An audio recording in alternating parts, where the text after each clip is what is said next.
All right, we are taking your questions right now about seniors and health, mental health, physical health, as well as caregiving. Greg, let's start with this question because this is one of the tough ones for caregivers. What if the senior loved one is resisting seeking help or bringing help in? Well, Tanya, it's quite common. Even older adults who are conscientious about health care might avoid seeking treatment for depression or anxiety, the fear of stigma. They want to go it alone. They want to do it themselves. Particularly the greatest generation, they have lived in and out and through the depression. So they're accustomed to being independent and doing it themselves. So there's a stigma around having someone help them. So you might want to suggest to people that, you know what, it's okay. It really is okay to have some help. Have an in-home aide come in, a companion, someone to work with them, introduce them as a friend.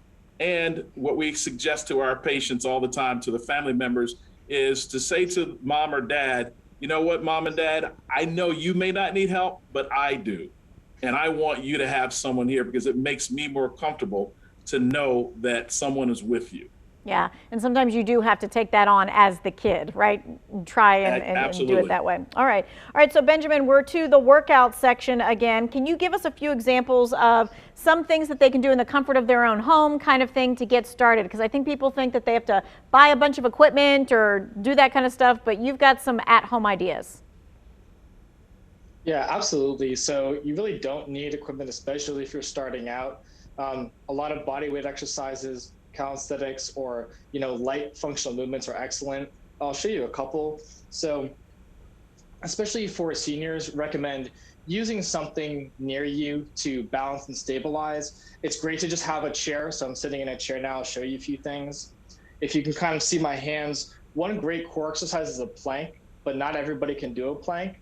So you can actually just sit in a chair, place your hands on your thighs, and pull your thighs up towards your chest and press against them. This really engages the whole core, and that's a really great stabilization technique.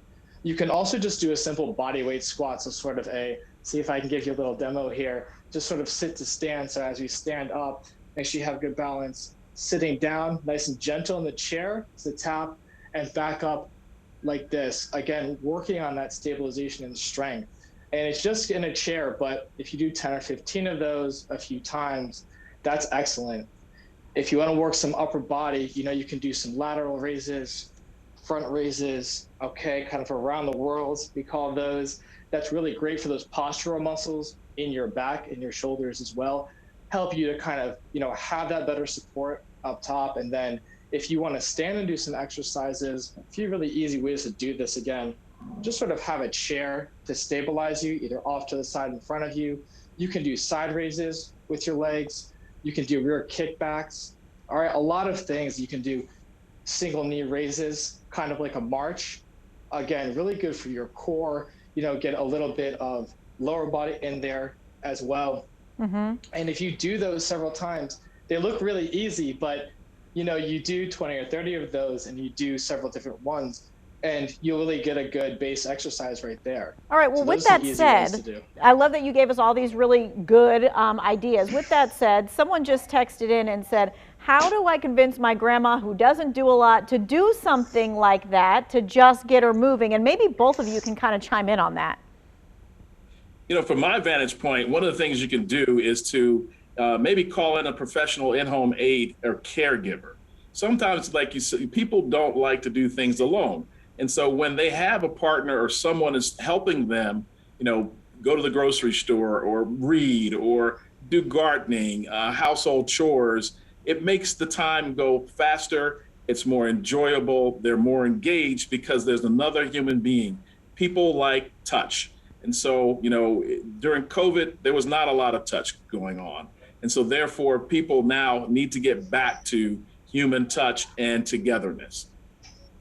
Benjamin, got some thoughts on that for people who don't want to move but need to move?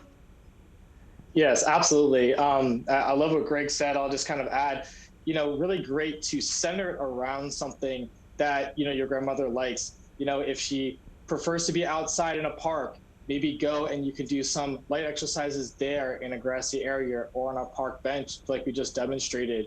Or if people don't want to go outside or it's a hot day, you can do something inside, maybe a light kind of yoga video, or again, some chair exercises. Find something that's enjoyable, so at least you can center it around that. Because the biggest thing, right, is being consistent. I mean, we've all tried to do things at some point and then it kind of falls away, right? So I'd say kind of center it around that. And like Greg said, having someone with you to encourage you really helps. Yeah, someone to do those same exercises that you just showed. Maybe you play grandma's favorite music, and that's okay too. Absolutely. All right. So very quickly, someone is asking, is there, if I work out regularly, do I need to worry about my diet, or should I just focus on healthy eating? So without getting too much into this, I'd say, obviously definitely talk to your doctor or nutritionist if you have any dietary restrictions or health concerns. But overall, obviously, healthy eating is the best way to start, and then focus on hydration, lots of vegetables, and good protein. All right, and always a good idea to talk to your doctor. We thank you both for your time and your expertise helping out those caregivers for sure. We want to make sure that you know that we've got resources for you in the Two Wants to Know section.